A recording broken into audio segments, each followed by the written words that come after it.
Ka-Obet Martin. Ka-Obet, magandang hapon sa iyo. Magandang hapon, kaibigan po, at sa po sa radio, sa TV, isang magandang hapon po. So, Ka-Obet, itong balita about the Anti-Colorum Task Force.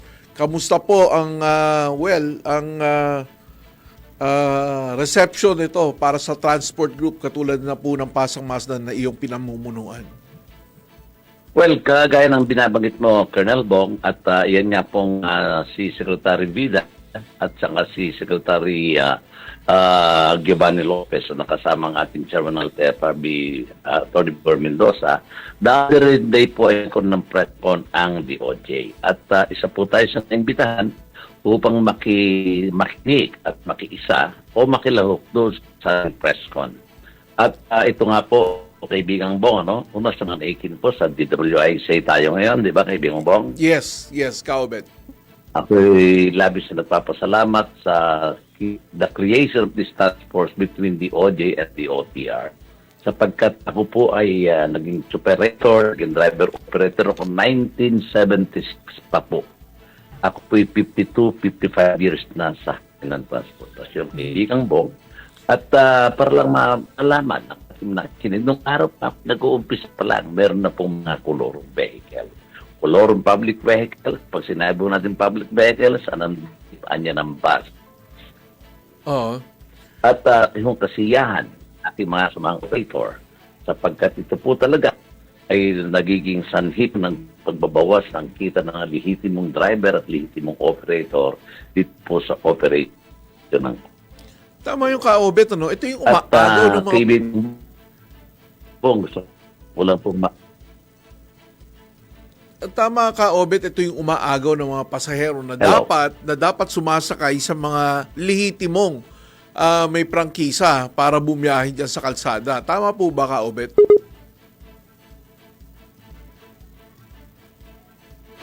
Tama po yan.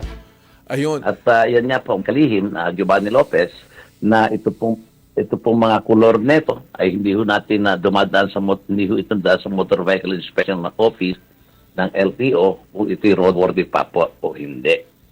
At laking kasiyahan po namin, ako mismo yung nagsalita ro, pinapurihan ko po ang karon ng Department of Justice at Department of Transportation.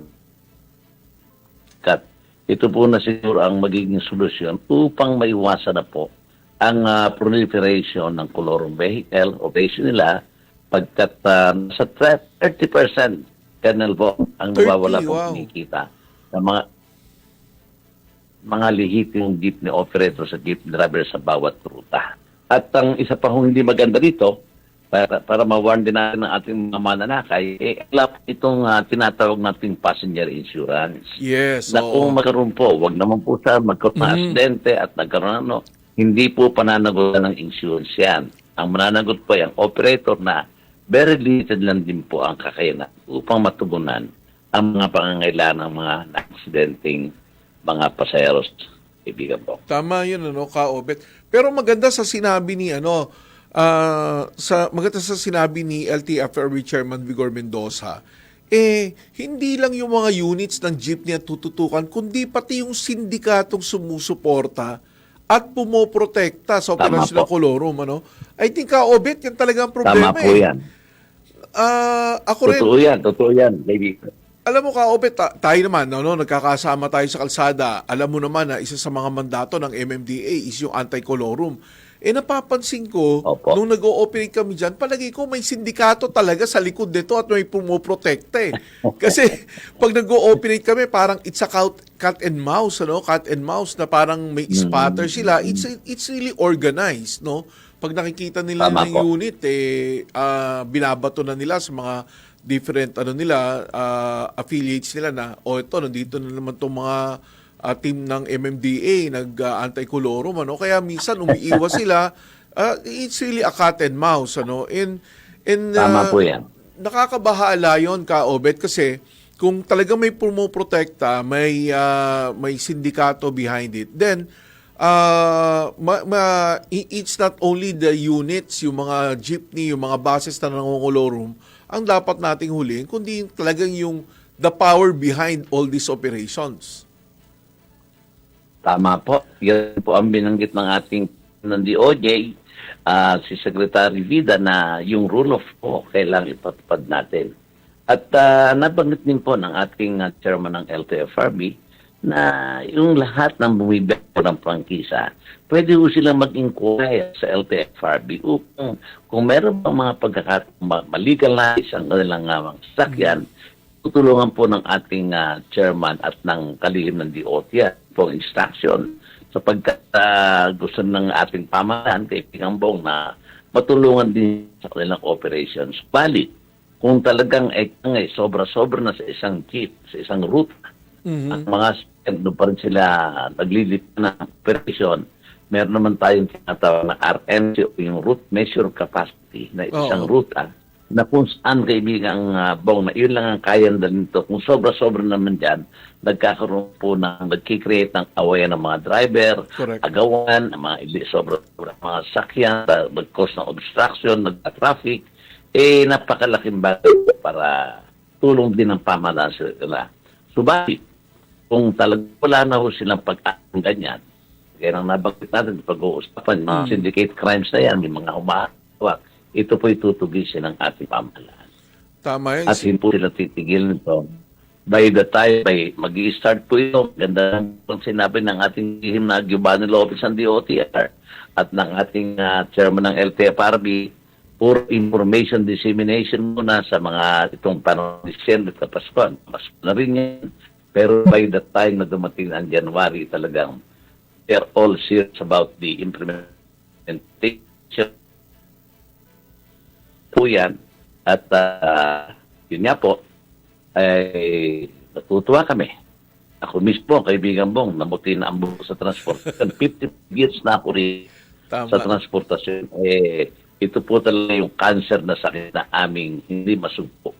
Pero ako pinapurihan ko ang kalihim ng DOJ, kalihim ng DOTR, chairman ng ating LTFRB, na let us all be serious about this task force in order to eradicate all this, the proliferation of colorum vehicle, not only in the jeepney sector, but also taxi, buses, all mode of transport. Alam mo naman yan, kaibigan mo, kanyang sa MMDA. Yes. So, alam mo, ito'y sa manaikin po, makalulog pa ng trapiko ito sa atin. At magiging maayos ang dami ng trapiko. At ang ating mga commuters ay makatityak na sila po ay sumasakay sa isang pampublikong sakyan na kung sila ay kinocover ng passenger insurance at kung may mangyari, sila ay merong kasiguruhan na makukuha kung ano man ang mangyari sa kanila. Pero Ka-Obet, matanong ko lang, palagay mo, ano ba ang rason? Katulad na sinabi mo, may sapat naman tayo mga legal na may prangkisa ng mga pampublikong sasakyan, sapat naman yan. Bakit kaya tinatangkilik pa ng mga ating kababayan ng kolorum, even if they know na kolorum yan? No, actually, hindi alam na ating mga kabayan na kolorum na nasa kanila eh. Kasi ito, kumpleto ng funnel route, anong ruta yan. So, ang ating mga parents, especially during rush hour, alam mo yan, kaibigan, at talagang nagbabangga tayo sa kalitulog dito. But I really appreciate your duty because you are enforcing the traffic rules and regulation on the right way. Kaya ako'y hinahangaan kita at ang iyong mga to na disiplinado upang ipatupad ang batas trapiko. Kasi yun nga sinasabi ko, may mga funnel route yan, may mga fake na mga yung pangakita ng ating mga traffic enforcers. Alam mo, natutuwa ako, only in Philippines, talagang magagaling ang Philippines natin buwan ng kalukuhan ating mga puseros, during rush hour, Colonel Bong, talagang sakit, nag-apure ang pasok at nag-apure ang umay para sa kapag pamilya. At hindi na po nila nalalaman kung kolorum o legal ang kanilang sinasakyan. Tama. Alam mo, sa tagal din natin sa panghuhuli ng kolorum, talagang yung mga drivers nito, mga operators nito, they really know how to beat the system. They have learned how to beat the system. Kaya nga, kung January natin papatupad to, ngayon pa lang, nag-iisip na yan kung how they can circumvent yung panghuhuli, paano nila ma-outwit yung task force na yan. But ito, maganda nito, kasama na natin yung DOJ, Ka-Obet. I mean, yes. isang ahensya na masarap kakampi sa mga gantong usapin, ano? Tama po yan. At makadagan na po, nabanggit din po ito ng ating Solicitor General si Madam Perez na talagang they will implement the rule of law. Ang mananagot dito, ang ating mga driver ay may pagkakakulong na 6 na taon isang araw at yung pong mga unit, puti, kaibigan mo, ano? Yes. Yung mga nakikinig po sa ating mga kasamahan ko sana buhay na legal, matutuwa yan. At yun naman pong ang naghahanap na legal, pasensya na po kayo mga kaibigan. Lumapit po muna sa LTFRB, baka sakaling kayo pagbigyan, ito'y panawagan ng ating katihim Giovanna Lopez, ng chairman ng LTFRB, baka may paglalagay pa po na inyo sa at kung wala nang talaga, kapo kayo nahuli, may kulong ang driver ng 6 na taon at isang araw, at ang unit ay hindi po palalabasin yan habang hindi ang kaso. Alam mo, Ito po isang warning sa ating mga kasama sa hanap buhay. Kung matatanda mo, Kaobet, isa sa mga hearing natin sa Committee on Transportation sa Congress noon, nire-recommenda nga ni then Congressman Bayani Fernando na sunugin nyo yung mga kolorum para hindi na makabiyahe Tama, ulit. hindi lang sunugin, gawing dali sa Cavite, gawing ihulog sa dagat, gawing ko ng talaba. Kasi Tama sabi, yan. kasi sabi niya, pag ano yan, makakalabas yan, mangungolorum ulit yan, babalik ulit sa kalsada yan, pareho na naman ang problema niyo ulit yan. Tama po yan. So, Kanya, pero tama po yan, kaibigan ko. pero maganda rin yung Kanya ano. po mahigpit ang napag-usapan at maganda po na pag-usapan talagang ito yung talagang may pananago ng driver. Ulitin ko po sa pamamagitan ng DWIZ, yung pong lorob ay bilang group pong 6 na taon isang araw ang driver. Ang tipo o anumang uri ng sakyan ng publiko na mahuling kolorum ay i-impound po at hindi ito ilalabas hanggat walang order from the OJ. Oo. Mabuti. Alam mo, Kaobet, maraming kwento ang yung mga nahuhuli namin sa kolorum. Alam mo, meron lumalapit sa amin yan noon yung kaka-retire na guro, teacher, tapos ininvest niya yung retirement niya para bumili ng van na ipinasok niya sa isang kooperatiba. Akala niya na legal, maayos, na kikita siya pambayad nung van na yon, ng amortization ng van, and then only to find out nahuli, ikalawang buwan pa lang, nahuli na yung van niya ng kolorum, and then wala na, hindi na siya tinulungan ng kooperatiba. Nakakaawa yung mga kababayan natin na nabibiktima din nitong yung sinasabi nga natin, talagang may sindikato when it comes to these operations, Correct. Kanya siguro, yung istasyon nito, napakaganda ng pagkakataong maimban. Yung pong mga magre-retire na makakukuha ng malaking pensyon, Opo. bago po kayo bumili ng mga sakyan, ay magtungo muna po kayo sa LTFRB at mag-inquire kung may available na kung bukas po ang prangkisa. Huwag po kayong papasok dun sa mga ibang samahan na na walang iniisip kundi kayo ay isahan at kuhin para lamang sila kumita at kayo naman po'y naniniwala sapagkat malaking halaga ini-invest, yung mga iyan ang kausap nyo. Kaibigan mong, una sa LTFRB po kayo magpunta para sa inyong kasiguruhan ng paglalagyan yung pera sa isang hanap buhay. Kaobet, may iba naman tayo ng usapan.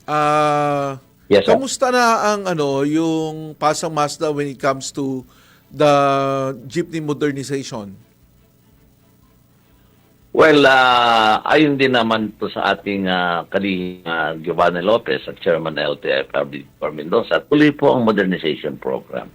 At ang isa pang ang maganda rito iniisip nila, dahil talagang marami pa rin mga hindi naikita sa programa, bibigyan pa rin ng pagkakataon sa loob na 1 taon na magrehistro, pero habang nakarehistro within 2 months, 3 months, ay consolidate sila sa puta nila.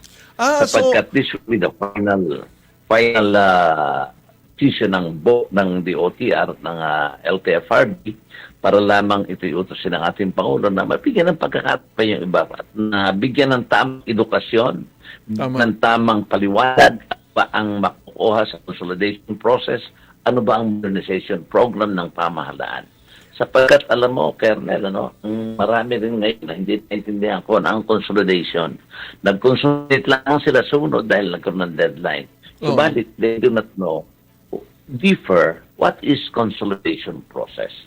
Ano ba ang modernization program ng ating pamahalaan? Pero Kaobet, ngayon, magandang balita yan kung i-extend nila yung rehistro, yung prangkisa ng mga jeep na to para mabigyan silang pagkakataon na mag-consolidate. I think they should take advantage of this. Yung pagkakataon na binibigay ng LTFRB ni Chairman Vigor Mendoza na at saka ng DOTR. At saka ng DOTR ni Secretary Banoy Lopez. Magandang pagkakataon to para once and for all matapos na natin itong modernization program. Hindi na natin pinag-uusapan yung itenga na sila dahil hindi sila nakaabot sa deadline. But this opportunity, sana i-grab na nila to, no? Once and for all. Yan po. Tama po kayo. Yan po ang layo ng ating kalihim during my meeting with him about 3 weeks ago. Nabigyan ng pagkakataon. Ngayon, siyempre, ito naman mga nauna, ako'y nauna na dyan. I have 7 units Pero sabi ko nga, since kasama natin sa hanap buhay yan, bigyan natin ang last chance. Sapagkat so many extensions being done by the OTR, LTFRB, for those operators who did not consolidate their units with they did not form a cooperative or corporation. So, ito nga po yung napag-usapan namin ni Chairman at ng ating kalihim na for the last time, let's give them a chance. At kung talagang ayaw, talaga itutuloy na po ang gawin kung paano gagawin sa nila. Pero palagay ko, Kaobet, dapat magsalita ka dyan yung mga success stories ng mga nag-modernize na. Paano na yung kita ng mga drivers na yan. Because there are a lot of success stories ng modernization. Siguro hindi lang nila naririnig, napapakinggan. Well, anyway, Kaobet. Ang pinaikinggan nila, kaibigan mo, yung discounted na talagang responsible, alam naman silang makukuha mabuti ron. Well, anyway, alam na natin kung sino yan. Anyway, Kaobet, it's really nice to talk to you this afternoon. Very enlightening, yung about the Colorum, and likewise, naisingit natin sa modernization. Mabuhay ang grupo niyong Pasang Masa at lahat ng mga transportasyon na sumusuporta sa mga programa ng gobyerno. Kaobet, maraming salamat. This will not be the last time na ma-interview ka dito sa programa na ito. Maraming salamat, Colonel Bong at PWIC sa mga nakikinig po. Napakahalaga po ng pinag-usapan namin ni Colonel, lalo na po ang mga operator ng pampublikong sasakyan at lalo na po doon sa mga nangungulorum. Ito po yung pagkakataon nyo upang makausap ang chairman, ang secretary, at mabigyan kayo ng pagkakataon ma-legalize ang inyong mga anak buhay. Maraming salamat, kaibigan Bong, at pagpalain po ng Panginoon Diyos. Maraming salamat, Kaobet. Magbabalik po ang Biyaheng IZ, ang oras, alas 5:27 ng hapon. Bong Nebriha sa Biyaheng IZ. Biyaheng IZ.